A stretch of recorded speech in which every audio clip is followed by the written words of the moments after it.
So welcome everybody. My name is Derek Ersbak. I'm a professional geologist over at PWGC Consulting. I had previously done a lot of teens on the job where some of you guys would come to our office and learn about what we do. Obviously with COVID, we can't do that anymore, but we didn't want to let you guys miss out on those types of opportunities. So I put together some presentations. I'm also on the board of the Long Island Association of Professional Geologists. We do quarterly meetings. We do invite students to attend. So if you guys are interested, I can send you information on that. They're virtual presentations. We just had one about fossils the other day, which was kind of really interesting. So I can share more information on that if you guys are interested. But today, what we're going to do is we're going to learn a little bit about a certain geological feature in New York. We're going to follow in the footsteps of a scientist named Ingvar Isaacson.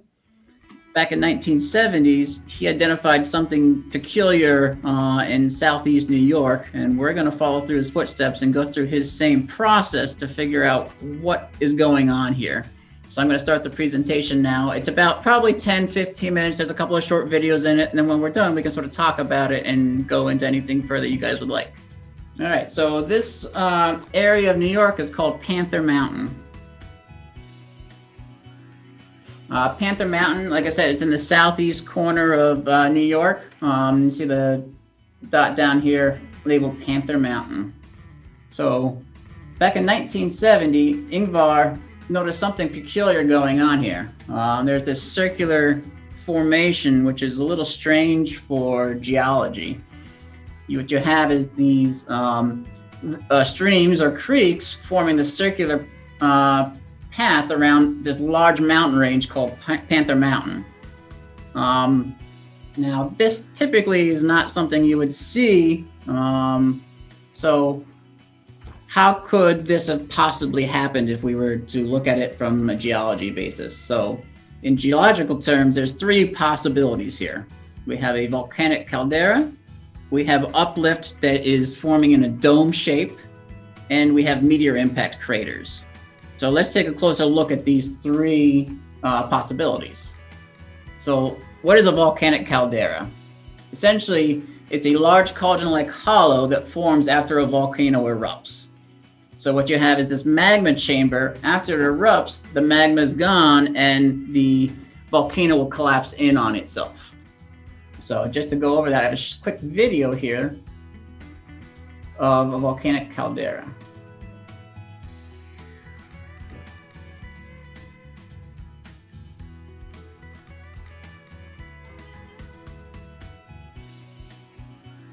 A magma chamber extrudes lava onto the surface.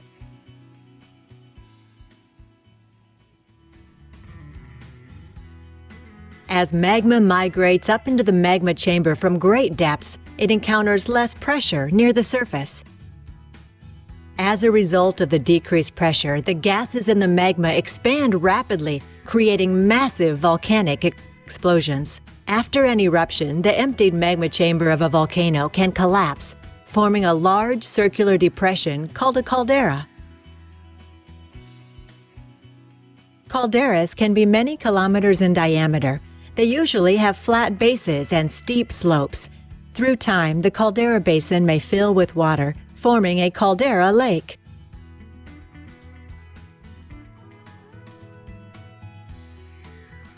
Okay, so here's just a sort of timeline of what happened in that video. So essentially you have your magma chamber. After an eruption, there's less magma in the chamber, so there's a void. It collapses in on itself and it creates the caldera.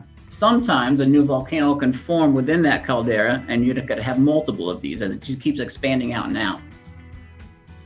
So that's one possibility here for that circular depression, or that circular feature. It's not really a depression, it's a creek surrounded by mountains.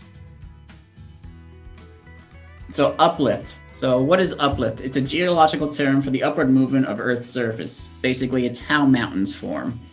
So as we know, our Earth's surface is always moving. We're broken up into tectonic plates. Where these plates collide, we call that continental collision. And that's where mountains are formed. So I have a video that shows multiple different types of mountains forming through continental collision. So here's just another quick thing. You have two plates colliding, one going under and back into the earth to be recycled, the other one up on top forming your mountains.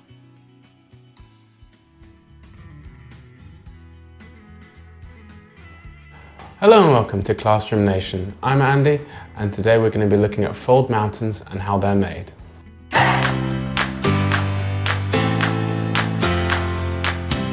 There are a few different types of fold mountains. The first type is when a continental plate meets a continental plate. Both plates are thick and strong, and the one plate will be forced upwards to create the mountain range, and the other plate will be subducted or pushed downwards, and it will be destroyed. This can create a lot of friction, and this friction can cause earthquakes. A famous earthquake that occurred in the Himalayas in Nepal just a few years ago.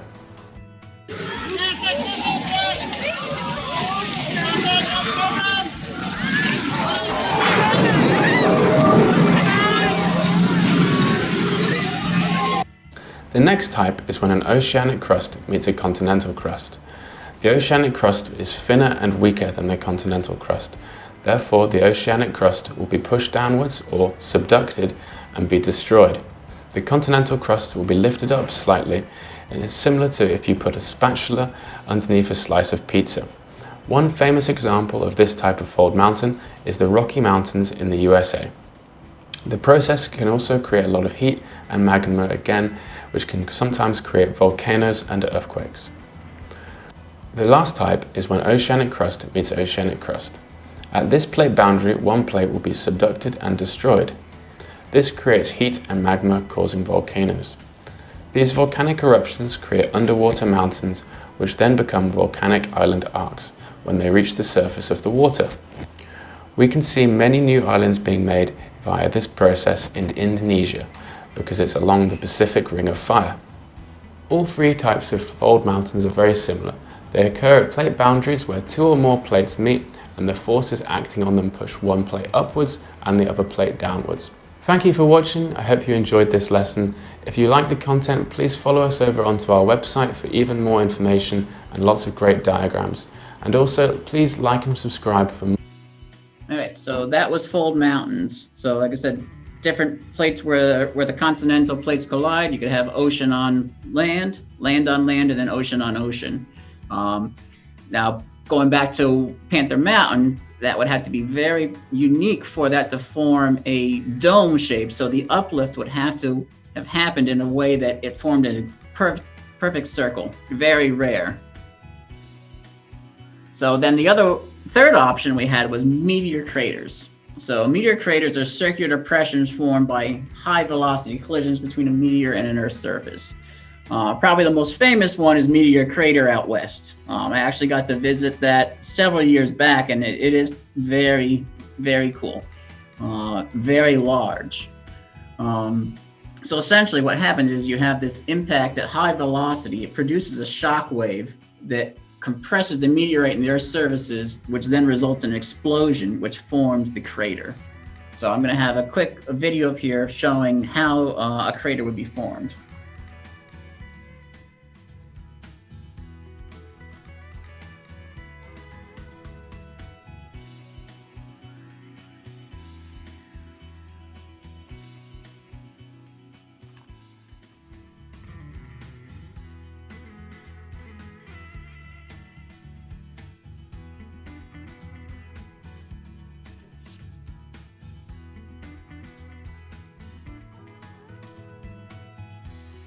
All right, so we have the three possibilities. So let's look at each one. Is it a volcanic caldera? Well, if it was a volcanic caldera, we would expect to see volcanic rock. So based on the study that we've done around there, we have not found any volcanic rock. So the geology is wrong. It can't be a volcanic caldera. What about uplift that we're talking about? If there was uplift, we would have a core of igneous rock, and we would have tilted and folded sedimentary rocks on the flank. Once again, we don't have that geology happening here. What about an impact crater? At first glance, this looks wrong as well, since the area is high and mountainous in the middle. if it was an impact crater, you would expect it to be opposite. You'd have the high peaks around you, you'd have a depression in the ground. So looking at this, we were confused. I mean, what's going on here? What could this circular formation be? But we need to put on our geologist caps and look at this more, and not as what it is now, but let's go back a long time ago to look at this. So we're going to hop in our travel machines and we're going to go back 400 million years ago. So 400 million years ago, present-day New York is located south of the equator. So we've got Ryan at the beach. He's at present-day New York 400 million years ago. So the landscape is a shallow subtropical sea. The mountains have not formed yet.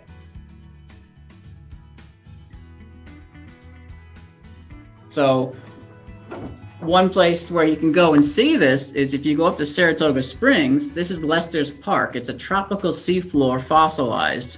Right along the highway, you can see all of these fossils just sticking up out of the ground. This is 400 million years old, sitting at the surface. And there's all sorts of algae fossils here, as well as some snails at the time and other types of fossils. It's a good place to go hunting, fossil hunting, if you're interested. So let's do a theory. So we have 400 million years ago, a large meteor slams into the shallow subtropical sea. That's your picture on the left. Over the time, the crater fills the broken rock and sediment. So that's 300 million years ago. And then as time continues to pass, the present day mountains form. So the Catskill Mountains, these began to form about 350 million years ago. And it wasn't through uplift. Essentially what you had is the Catskills were a shallow sea basin, and you had the Acadian Mountains south of this, which deposited sediment there. So eventually you had continental drift further away pushing up, and the whole area rose as a plateau. And then over time, the plateau eroded and formed the mountains. And that's how the Catskill Mountains formed.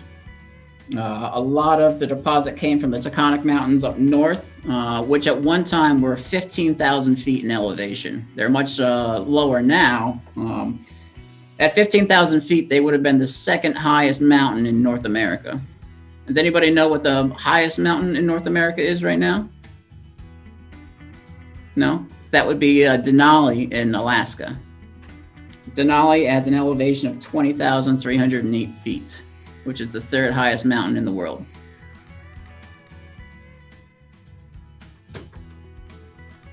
So let's go back to our hypothesis. How do we support this hypothesis that it was an impact crater that happened 400 million years ago, it filled in, and then the mountains formed around it?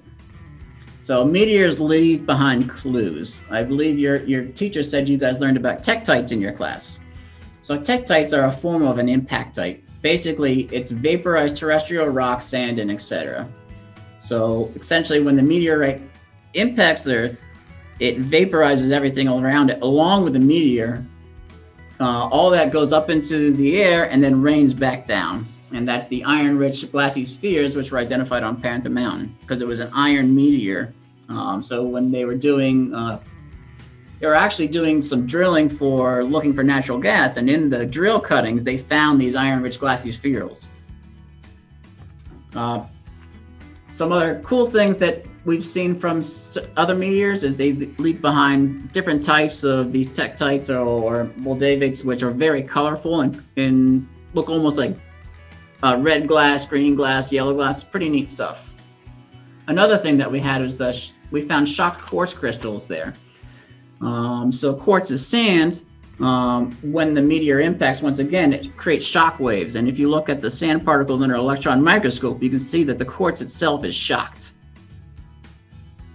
And then one other thing, we found fractured rock. Fractured rock from the impact was identified in this circular formation. We found this fractured rock actually in the stream beds.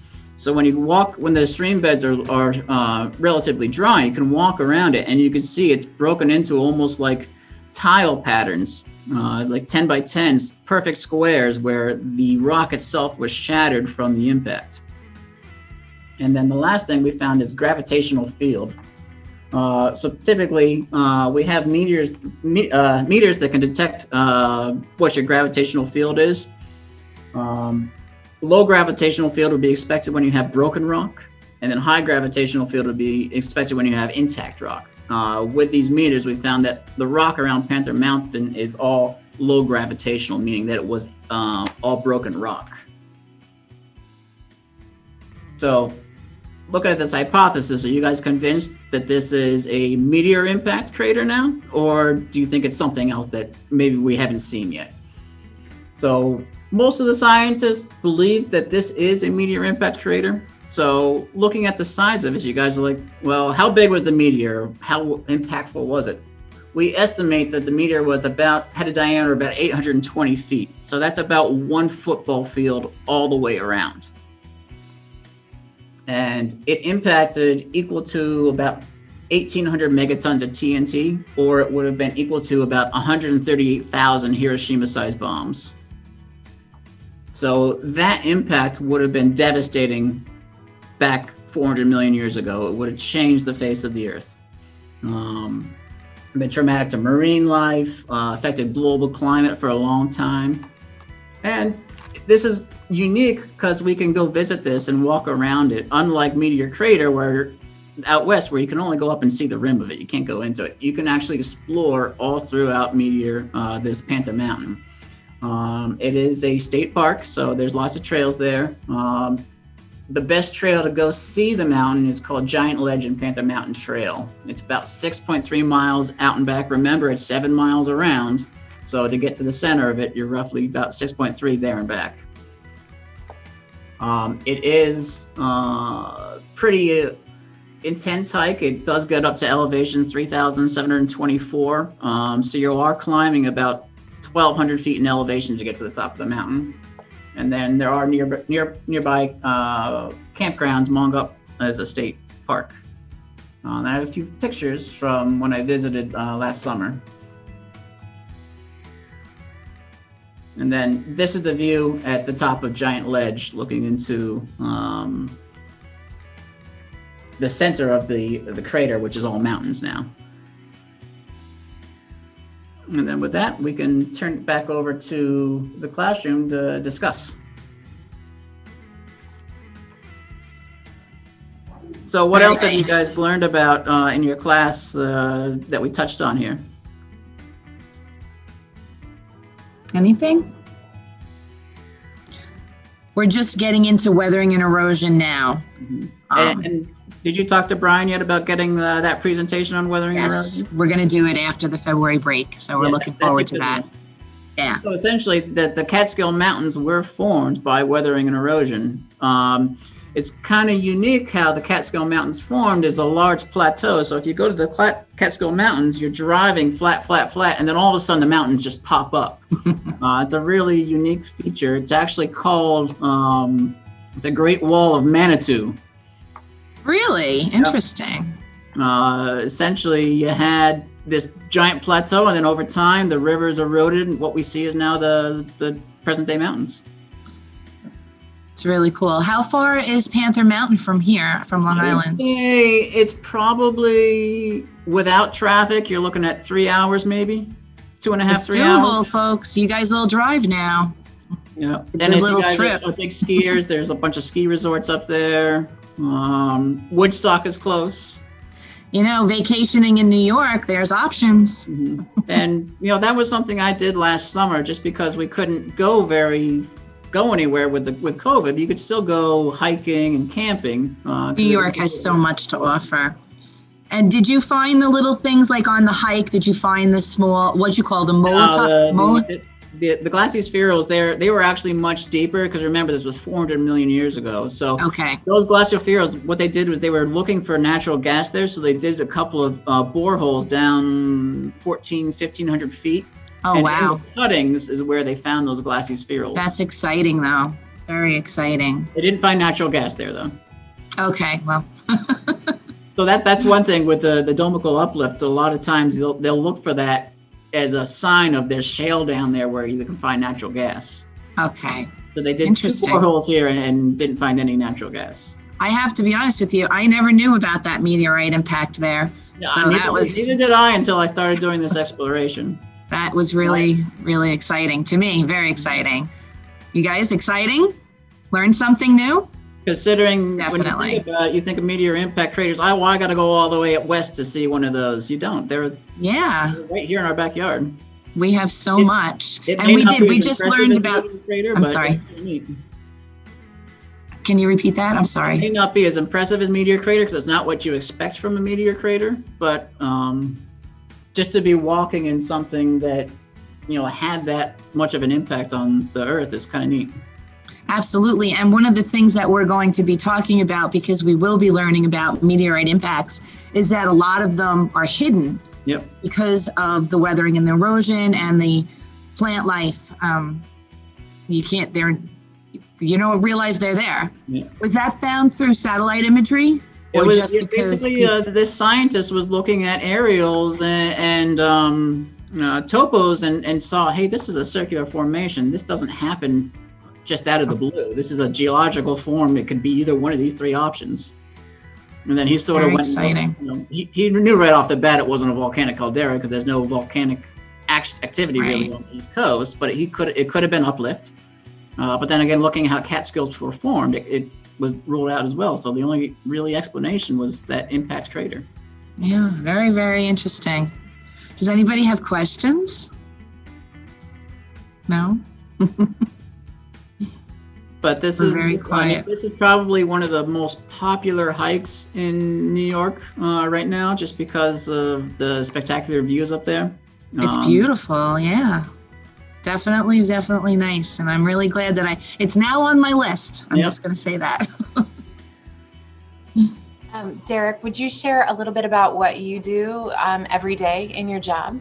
Sure. So I'm more on the environmental side than geology. We do a little bit of geology, but Long Island, as we know, it's all sand. So hard rock geology is not a big thing on Long Island. So I'm more on the environmental side. We basically look at properties that were all industrial or used and sort of contaminated, and then we look on ways of purchasing them for our clients, cleaning them up, and putting them back into a use. So basically, we'll take a blighted site, remediate it, clean up the environment, and then put it back to a use that could be residential, could be commercial. So that's a lot of what I do. We call that environmental due diligence. When you say clean it up, are you like taking the soil away and replacing it? So a lot of times the soil, we try and recycle as much as possible, but sometimes just what they've done makes it impossible to recycle. So if it's at that level, they'll take the soil and they'll put it into landfills as cap material. What we can do is we can incinerate it to get some of the chemicals off and then put it back to use. We could mix it with non-contaminated material to make it less contaminated. One of the lower the levels things is the solution to pollution is dilution. Yep. And then a lot of times we'll find that there was gasoline tanks or fuel tanks that leaked, so we'll have to go in and we'll have to clean that stuff up. If there's impact to the groundwater table, one big thing that we're seeing on Long Island, since we're a sole source aquifer, is all this contamination in our groundwater. So we're looking at ways to treat it prior to us drinking it. Obviously, we put in treatment plants that'll strip out the harmful chemicals or absorb it. Carbon is a good absorber of chemicals, so anything that has volatile can actually be absorbed to the carbon, and then we'll dispose of the carbon or recycle the carbon. And we did a huge unit on water already this year, so that's great. One thing that we're seeing now are what they call emerging contaminants, or PFAS, is what's big in the news right now. It was chemicals that they used in firefighting foam. Right. We weren't able to detect it until recent because of technology, so we're detecting these in the parts per trillion. Wow. We just came up with the technology, and we're finding that these are chemicals that were used, and there's not a really good way of treating them apart from absorption. Okay. So That's interesting. It's a continuing evolving science, and as we evolve, we try and add more and more protection to human health and the environment. So it's a diversity. We do have geology. It's a lot of chemistry, a lot of biology. My background, I went to Binghamton and I got my Bachelor of Science in Ecology, Evolution, and Behavior. So I'm more on the biological, environmental side. Thank you. Very nice. Thanks. We do have engineers that do more of the geological stuff. We do a lot of geothermal heating and cooling. So we'll put wells. One of the biggest ones that we've had is St. Patrick's Cathedral in New York City. We put a geothermal system there. We drilled 1,400 feet through bedrock. Wow. And essentially what we're doing is we're leaching the Earth's heat and putting that through a heat transfer and using that to heat and cool your building. That's fantastic. So it's recyclable energy that doesn't require any fossil fuel. And we talk a lot about alternative sources here too, so that's great. Eventually one day, probably not in my lifetime, but possibly in your lifetime, we may run out of fossil fuel. So we need to rely on wind, solar, geothermal, hydro, electric. And they're our future. You guys are. So that's why I wish there was at least a few questions. Anybody have any questions? We have about 5 minutes left of our class. Mm-hmm. Anybody have questions? Anything that you're interested in? Anything that he mentions? No? Yeah. Okay. They're kind of quiet. I understand. It's an early class. Yeah, the first one of the day. Well, I really, really appreciate it. I thank you so much. And like I said, I am recording this, so when we're done, we'll clip it, and you can use it for some of your other classes. That would be fantastic. And then I'm hoping other schools will get involved and take advantage of this. This is great. Thank you. And I think we might have some more environmental classes next year, so I'm going to keep your name. Excellent. And pass it on to other teachers. Topic that you guys are interested in and you want something, reach out to us and we'll see if we can work with you guys to put something together. Excellent. Yeah, this is really nice. It's a nice change. I'm sure they get bored of me every day or every other day. So I really appreciate it. Thank you so much. You're welcome. Well, everybody, I'm glad you guys got to do this, and good luck with the rest of your class, and good luck with your futures as geologists, right? Yeah, I hope so. I hope we have some of them going in that direction. Thank you, everyone. Thank you so much. Have a great day. You too. Goodbye, guys.